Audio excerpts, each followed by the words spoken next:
Yes, good morning everyone. So today we'll discuss the experiment number 3, that is to find discrete Fourier transform and inverse discrete Fourier transform of a given discrete time signal. Okay, so how to find DFT and IDFT of a given discrete time signal by using MATLAB. So here generally, so the DFT and IDFT, the direct equations for DFT as well as IDFT are given by, so here the DFT is denoted by x of k. So x of k is equal to summation k equal to 0 to n minus 1 x of n e power minus j 2 pi nk by capital N. So where k is varies from 0 to capital N minus 1. So here k equal to 0 to n minus 1. And next IDFT, the inverse discrete Fourier transform is denoted by x of n, small x of n here. Okay, x of n is equal to 1 by n summation k equal to 0 to n minus 1 x of k e power j 2 pi k n by capital N. So where small n, okay, here small n, let's see small n here. So small n is varies from 0 to n minus 1. So for simple notation, so here x of k is equal to DFT of x of n, your given sequence, x of n here input signal, okay. So x of n, so that is IDFT is equal to IDFT of x of k, clear? So let's see the algorithm for DFT and IDFT.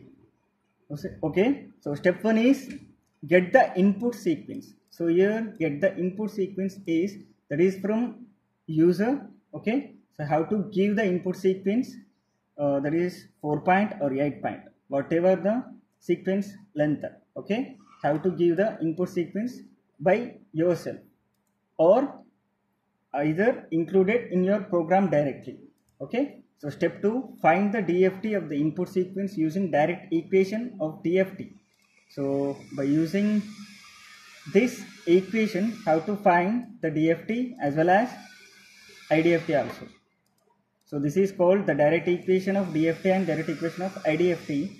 So find the IDFT using direct equation, same as step 2, and plot the DFT, IDFT of the given sequence using MATLAB command stem. So here the stem is used to plot the signal of the DFT and IDFT, okay. So here step 5, display the above outputs. So at the finally I have to display the outputs, right? So let's see the simulation. So see here. So CLC, as all you know, clear all and close all. Every program have these 3 lines, right? So CLC, clear all and close all. So here x, that is x of n, your input. So input is given in your program or in command window. That is based on your program, okay. So just x of n is equal to 0 1 2 3 here. So I am giving the input as 0 1 2 3, the 4 point sequence. So here we have here 4 6 7 8. So 4 plus 4 8. So have here 4 or 8. So as your wish.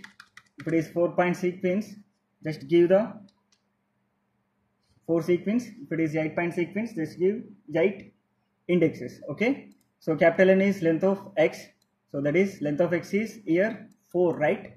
So capital X again is equal to zeros of n comma 1. So zeros means how to put the padded zeros for the sequence, okay. Here the zero syntax is used to put the padded zeros for n, okay. So for k equal to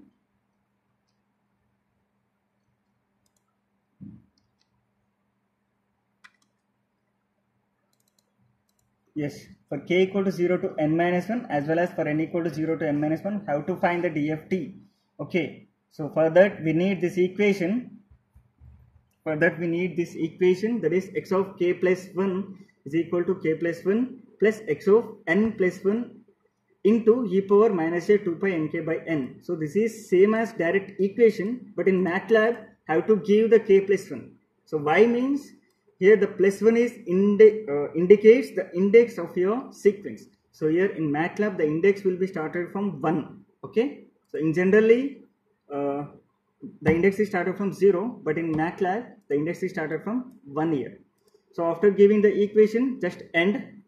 So next, n equal to 0 to n minus 1 in your input, substitute n equal to 0 to n minus 1. Next, subplat.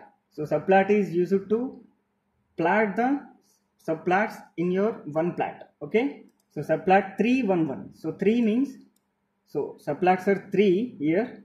So next 1.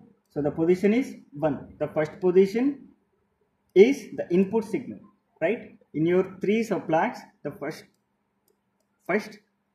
subplat is your input signal, that is x of n. So stem n comma x. Plot the input, that is stem n comma x. The title is input discrete time signal. So grid on is used for grid lines, right? So next, subplot 3 1 2. This is second subplot in your total one plat. Okay, so stem n comma absolute of x. So absolute is used for find the magnitude response. Okay, the title is magnitude response of DFT signal. So next subplat is 313, that is your third subplat in your one plat. So that is angle of x, means the phase response of your given DFT signal. So similarly, finding the IDFT. So after finding the DFT, so just reverse, that is y equal to zeros of n comma 1. So again n equals 0 to n minus 1, k equal to 0 to n minus 1. For different values of n and for different values of k, I have to find the y of n here. So after that, display the IDFT in your command window. So here I am not plotting the IDFT, just I am displaying the IDFT. Okay, so first one is plot the DFT, but the IDFT is I am displaying just in command window. So go for simulation. So just run, see the output. Let's see. So this is your input, right? So stem n comma x. Here magnitude response, that is absolute value of x. Next the phase response, that is angle of x. Clear? So after that, just see the command window here. Yes, the display of IDFT here. Again we are getting the same signal, right? 0 1 2 3 here, right? So 0 minus 0i. So 0i means there is no imaginary part.